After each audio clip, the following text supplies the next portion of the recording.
मतलब शर्म बेच खाई जिला प्रशासन ने भी। सरकार ने तो अपनी शर्म तार का खुट्टी पर टांगे रखी है, प्रशासन ने भी बेच खाई। मतलब शर्म नाम की इस प्रशासन का चीज नहीं है। और ये कह रहे भी लाठीचार्ज नहीं करे, हमारे पास सारे सबूत है, सारी वीडियोग्राफी है। लाठीचार्ज इन न करा, भगा भगा कर पशुओं की तरह सरपंच भाइयों को पिटा गया और महिलाओं के साथ भी ऐसे ज्यादती की गई है। हरियाणा में जहाँ भी मतलब कुछ हुड़दंग हुआ है, किसी अन्याय हुआ है, तो कविता गोयतर प्रियंका खरम जी ऊपर खड़ी पावा है, क्या बढ़ना चाहते हो? जिला प्रशासन का भी, सरकार का भी इलाज पक्का करके जाएंगे। हमें ऐसे डीसी की जरूरत नहीं है जो अपनी जनता की आवाज नहीं सुन सकते। इनका जो नाड़ में जो सरिया है ना, इसने काट कर छोड़ देंगे। बिल्कुल तक देवेंद्र बबली की बात है भाई, बबली तो कुछ सौदा को नहीं है। तो कुछ दिन पहले न्यू भी कहते बोला सारे चोर बैठे जेजेपी वाले। अरे वो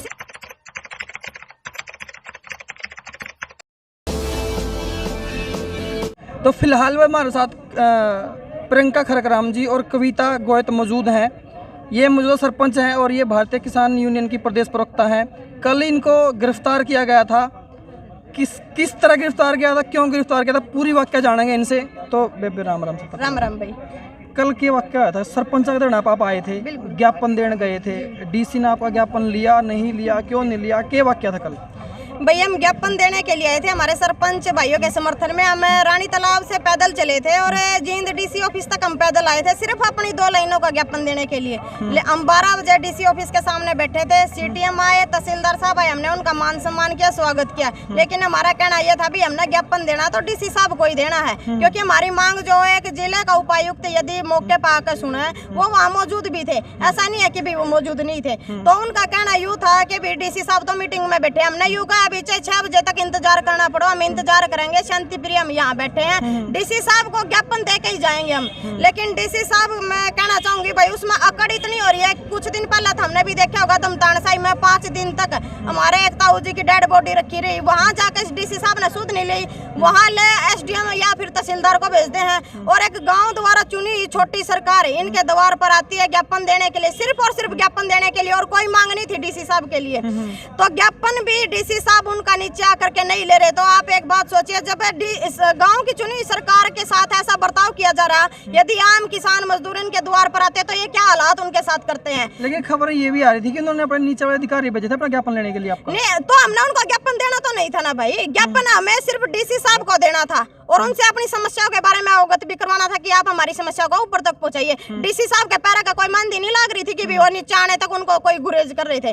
डीसी साहब उनका एक घमंड बहुत बड़ा हो रहा है, क्योंकि चाहे किसान जालो, चाहे मजदूर जालो, चाहे कोई भी भाई जालो, किसी का वो ज्ञापन आके नहीं लेते नीचे। तो क्यों इस पद पर बैठे जब आप अपनी जनता की, अपने इलाके की, अपने जिले के लोगों की आप समस्या नहीं सुन सकते, तो फिर क्यों इस पद पर बैठे हैं? या तो अपने घर बैठ जाइए भाई जब आपका समस्या नहीं सुननी है। और सबसे बड़ी शर्म की बात यह है कि भाई जब हमारा डीसी, हमारे इलाके का एक डीसी हमारी समस्या नहीं सुन रहा, फिर सरकार समस्या कड़े सुनी थी भाई। तो हम कहना चाहवा कि समस्या नहीं सुनी, उसके बाद प्रशासन को लाठीचार्ज के ऑर्डर भी डीसी साहब ने दिए कि भी इनको लठ मार के यहाँ से उठा दिया जाए। हमारी समस्या हमने सिर्फ ये मांग रखी थी कि भी जब तक डीसी साहब नीचे नहीं आएंगे हम यही बैठे रहेंगे। लेकिन डीसी साहब ने ऊपर से ऑर्डर दिया कि इनको लठ मार के यहाँ से उठा दिया जाए। तहसीलदार हमारे बीच में आते हैं, तहसीलदार साहब की भाषा माइक पे भी यही रहती है, बाकायदा वीडियो में रिकॉर्ड भी है। क्या भाई तहसीलदार साहब कह रहे हैं कि भाई ज्ञापन के ऊपर कोई नहीं लेना आने वाला, तुम्हें ज्ञापन देना मेरे को दे। और हमने कहा अभी हम नहीं उठ रहे, ज्ञापन तो हम नहीं देंगे आपको, हम तो डीसी साहब को देंगे। तो उनका कहना था कि इनको लठ मार के यहाँ से उठा दिया जाए, नहीं तो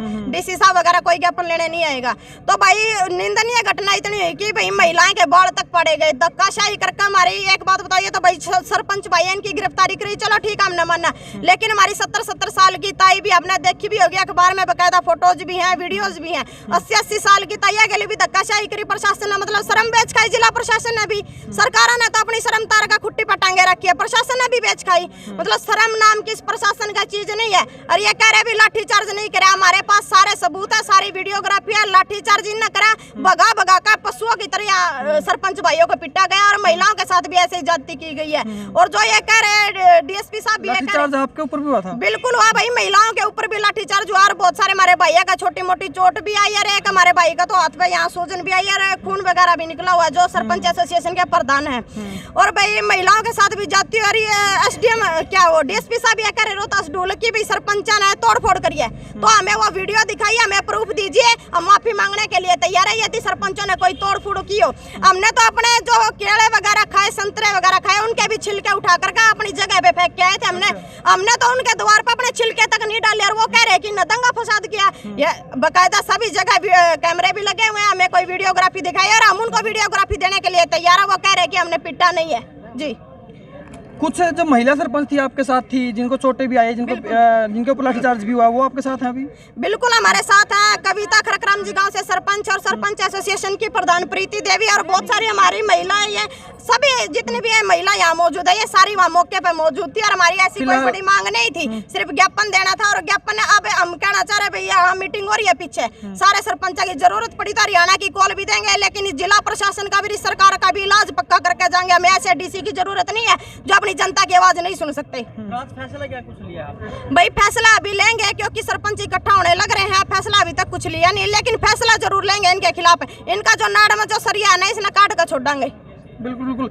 प्रियंका खरकराम जी अपने बयानों के लिए जानी जाती हैं, बड़ी तेज आवाज़ें बोलती है। कल भी इन्होंने बहुत अच्छे खासे बयान दिए थे डीसी ऑफिस के बाहर।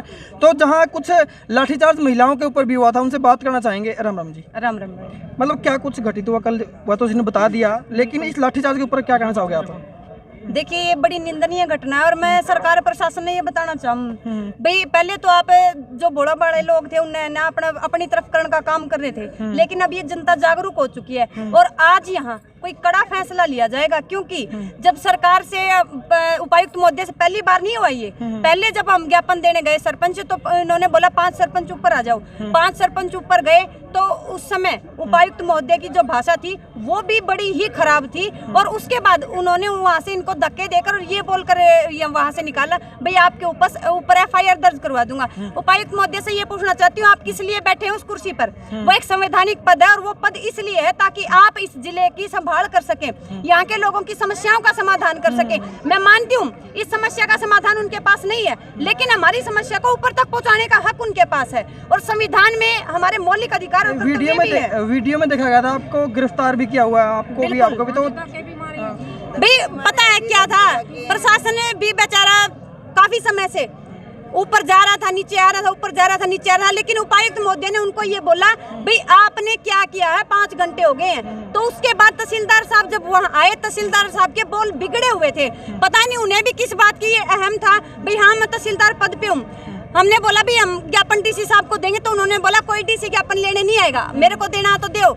नहीं तो उन्होंने वहाँ रोहतास जी को, जो वहाँ अपने DSP हैं, उनको आदेश दिया भाई यहाँ लाठियाँ चलाई जाएं, इनको उठाओ यहाँ से। उसके बाद लाठीचार्ज हुआ। तो तहसीलदार एक बात और सोचने वाली बात है इसके अंदर, जब सरपंच पूरे हरियाणा के अंदर आंदोलन कर रहे हैं, अपनी जो इनकी नीतियों के खिलाफ हैं, तो सरकार ने भी उनकी मांगे नहीं मानी है। पब्लिक ने बोला सरकार से ही आओगी ना बात, तो लेकिन बात सोचने वाली है कि डीसी उसके अंदर फिर क्या करेगा जब सरकार ही नहीं मान रही? नहीं, डीसी करेगा क्यों नहीं भाई फिर, लेकिन डीसी कुछ कर नहीं सकता। हम भी कह रहे हैं डीसी का बस की बात नहीं, लेकिन ज्ञापन तो ले सका है, समस्या तो सुन सका है। हमारे छोटे अधिकारियों के थ्रू ही तो सरकार तक बात जाएगी। तो डीसी एक सम्मानित पद पे है, उनका फर्ज बना था कि भी सरपंच का ज्ञापन ले और सरकार तक पहुँचाए। और जहाँ तक देवेंद्र बबली की बात है, भाई बबली तो कुछ सौदा को नहीं। ये तो कुछ दिन पहले न्यू भी कहते बोला सारे चोर बैठे JJP वाले, अरे उसी पार्टी के मंत्री बन गया तो खरीद लिया तो इबुने के गुणगान लग रहे। इनका तो जमीर है को नहीं, सारा सौदा बिगाड़ पड़ा है इनका तो। और रही बात भाई पंचायत सरपंच ने बिड़ाने की, ये सरपंच बना रखे भाई, ये दुखी हो रहे मेंबर या कमान लेके क्या करेंगे। हमारे मेंबर भाई भी बहुत सारे साथ है, मेंबर भी पिटा गया कल, महिला मेंबर भी साथ थे और हमारे जो पुरुष भाई हैं वो मेंबर भी साथ थे। अच्छा, यो कांड सिर्फ जींद जिले में होया और बाकी जिला के सरपंच उनका ज्ञापन लिया गया कि नहीं लिया गया? लाठी चार्ज की तो वीडियो नहीं आई है, लेकिन रोहतक के अंदर भी हमने वीडियो देखी है। ज्ञापन डीसी साहब ने वहाँ भी नहीं लिया, रोहतक वाले भाइयों का बाकी जगह ज्ञापन लिया है, लेकिन एक हमारा जींद का एरिया ऐसा था। मतलब यो तो एक ऐसा नपुंसक कहूंगी मैं, जिसने महिलाओं पे भी लाठी चार्ज करवा दे। सिर्फ ज्ञापन देना आए थे, कोई ऐसा मोटा उपद्रव नहीं कराया था। महिला ने भी, सरपंच ने भी ज्ञापन लेना चाहिए था। सरासर इस कांड का जो भी दोषी है वो डीसी साहब है। अच्छा, फिलहाल मैं आपसे एक सवाल पूछना चाहूँगा, हरियाणा में जहाँ भी मतलब कुछ हुड़दंग हुआ है, किसी अन्याय हुआ है, तो कविता गोयतर, प्रियंका खरकराम जी ऊपर खड़ी पावा है, क्या बढ़ना चाहते हो? नहीं, बनना क्या है भाई, एक बात बताइए, जब हमारी ऐसी पढ़ाई लिखाई का और ऐसा जिंदा होने का फिर कोई फायदा नहीं। क्योंकि जो हमारे भैया के साथ, बुजुर्गों के साथ, महिलाओं के साथ जहाँ गलत हो रहा है, हम उसके बारे में खुलकर बोल नहीं सकते, अपनी आवाज को दबाए बैठे रहे, उस चीज का कोई फायदा नहीं। जहाँ कहीं ये सरकार गलत करेगी, जहाँ कहीं गलत होगा, हमने न्यू दिखागा भाई गलत हो रहा है हमारे भैया के साथ, साथ, और कविता और प्रियंका आगे खड़ी मिलेंगी। अरे ऐसा नहीं है, हमारे सरपंच भैया के साथ भी खड़े मिले तो हमने 2 बारी गिरफ्तारी भी दे ली, और जड़ा तक मरण की बात होगी तो हमारे भैया के साथ हम अपनी शहादत देने भी तैयार है, लेकिन लड़ाई अंत तक लड़ाएंगे जड़ा हमने समर्थन दिया है। जी बिल्कुल।